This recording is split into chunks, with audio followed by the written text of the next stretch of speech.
so much fun. Brought out this breeding competition with Sekhem. It was the spur of the moment breeding because we found out we didn't need Iteru to get Hauhesset, and so now all you'll have to breed next time is Hauhesset and get him up, and then you can breed for Frostbiter next time. This is something that we discussed in another video, how Hauhesset can now be acquired without Iteru. And Iteru is supposedly a good dragon.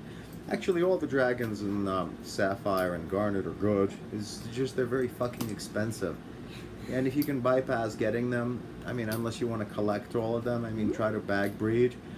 But I decided to spend a lot of resources on getting Sekhem, who you can get by combining Vulcan+Kelvin.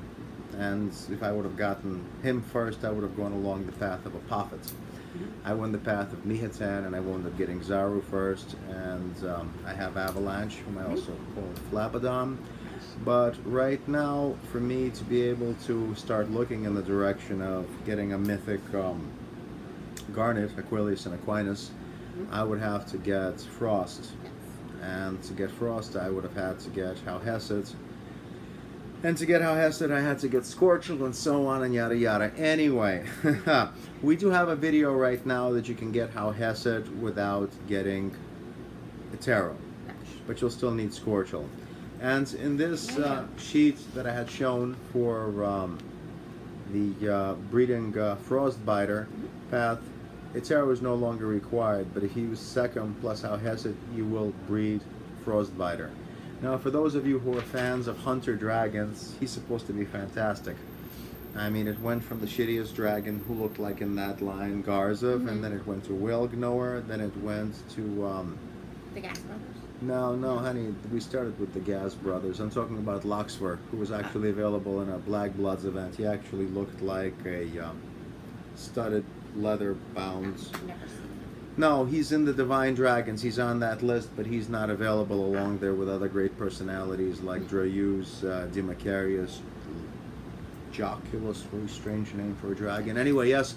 So, yeah, basically one up the line. Garzev, who sucked, then Whalgnower, who was excellent for gold tier, then it was Luxfer, who was available during the Black Bloods event, and then it would have now be Frostbiter.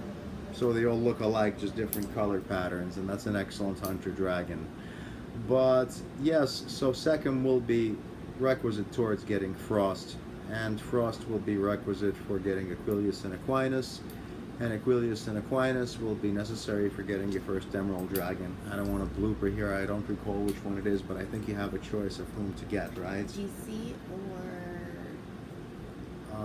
Kerbos. Yes. Yeah, I think. I have to check the guide. Those are two. Yeah? Kerbos is the one for Zaru, and DC is the one for Avalanche. Okay. So basically, there you have it. Sekhem is an important dragon for that. I won't belabor the point because a lot of you who are going into Saphire actually have access to him. I went along a different path of getting Mehaten. Looking at it in retrospect, I don't really think it matters who you wind up getting. I mean, unless you're going for a style of play. Some people swear by Apophet, some people say he's not so great. To me, the regular dragons, as in non-divines, are a way to uncap my divines. So it really wouldn't have mattered if I would have gotten Apophet first and then... Yeah. But at the time that I had gotten my first mythic Saphire, you couldn't backbreed Mehaten, but you could backbreed Apophet. Yeah.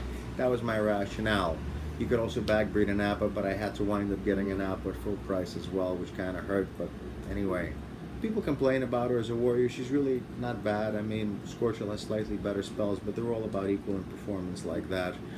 I said. And basically, that's the long and short of it. You know, I also made a correction errata in one of the videos about do get Rezar, the first dragon, to 180 plus million. And then there was the second one, you know, getting Zaru. Wait a second, no, Zaru was for the first Garnet. The second one was, okay, check the video. But anyway, we had to get Scorchel. Yeah, Scorchel was part 2.